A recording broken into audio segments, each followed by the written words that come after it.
Not ready to turn the page yet on JuJu Smith-Schuster missing the rest of this season.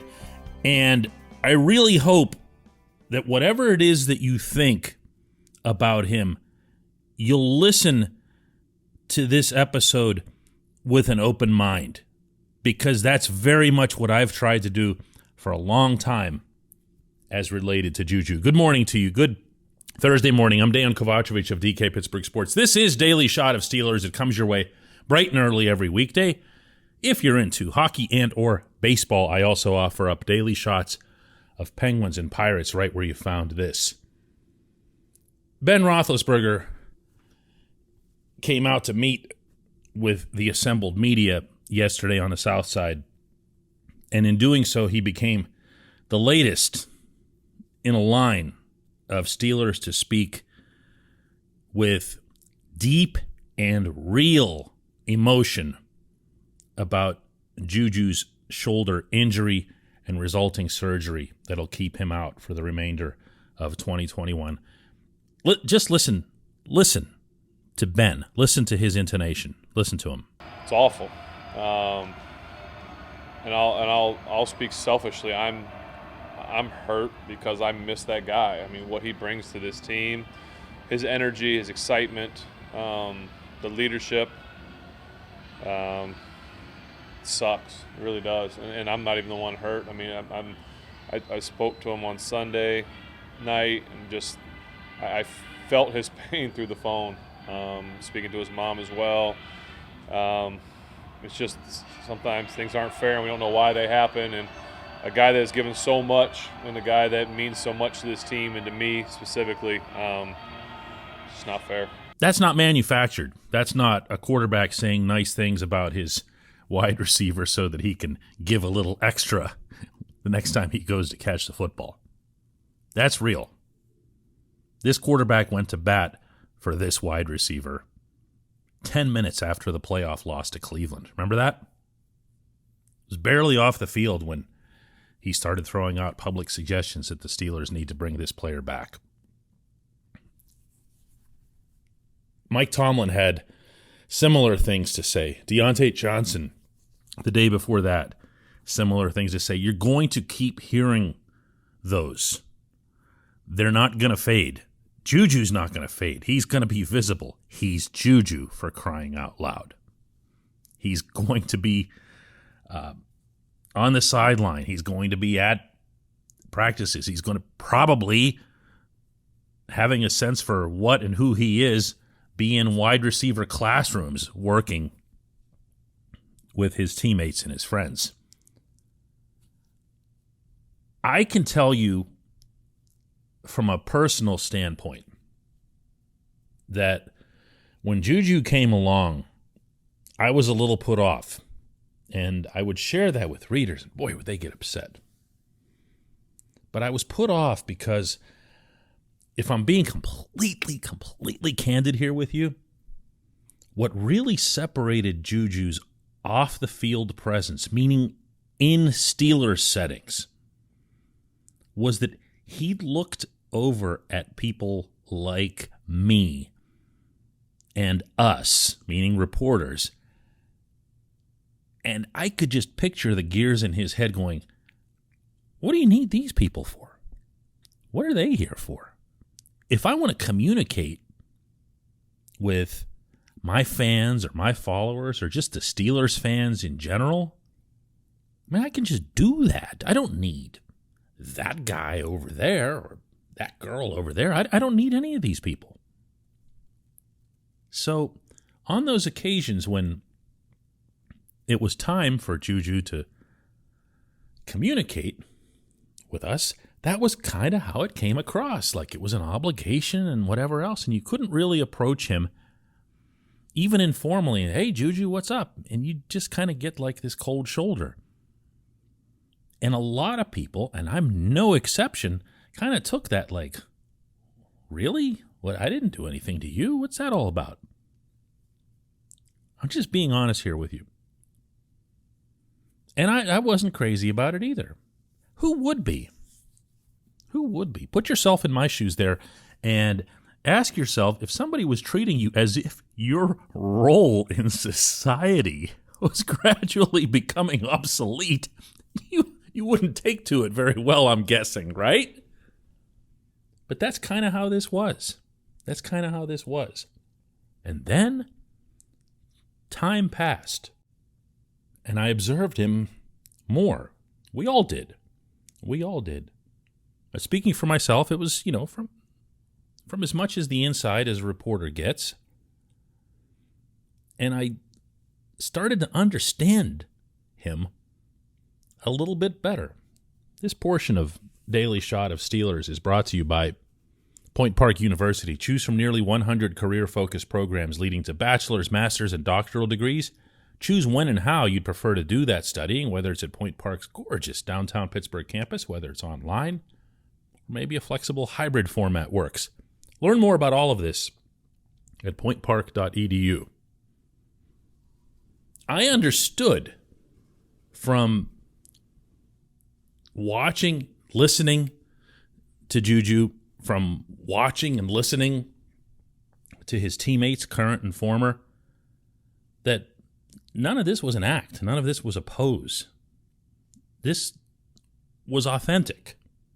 All of it, including the not really understanding what people like me do for a living.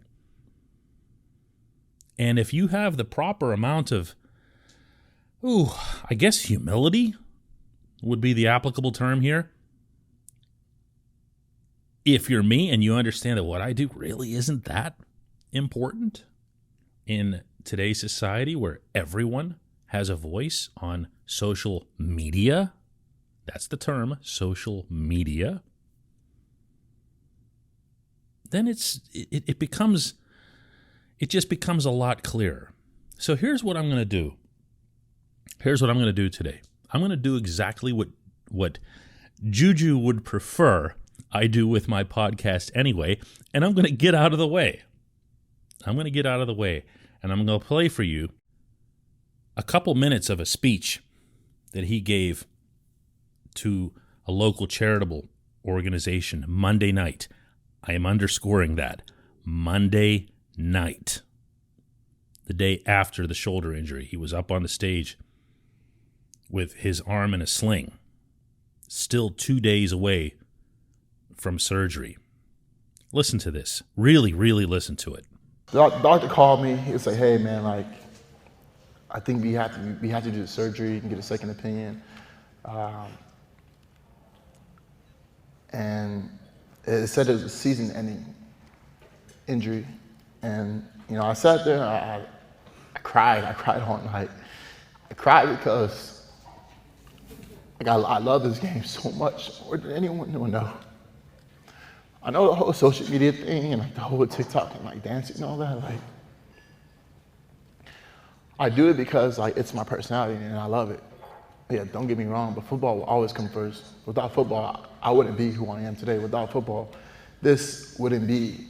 I wouldn't have create or be a role model for a lot of people. And I cried that night because you just never know what the future holds for you. If I look at the light in front of me and don't keep my head down, just keep pushing forward, and I come back even stronger than I was, this year. I know God has a bright future for me.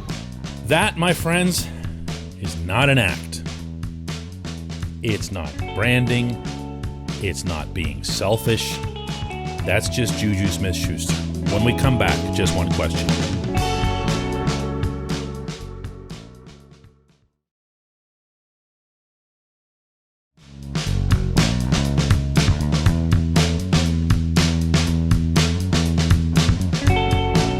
Back. It's time for Just One Question. That's brought to you always on this program by the personal injury law firm of Luxembourg, Garbett, Kelly, and George, LGKG.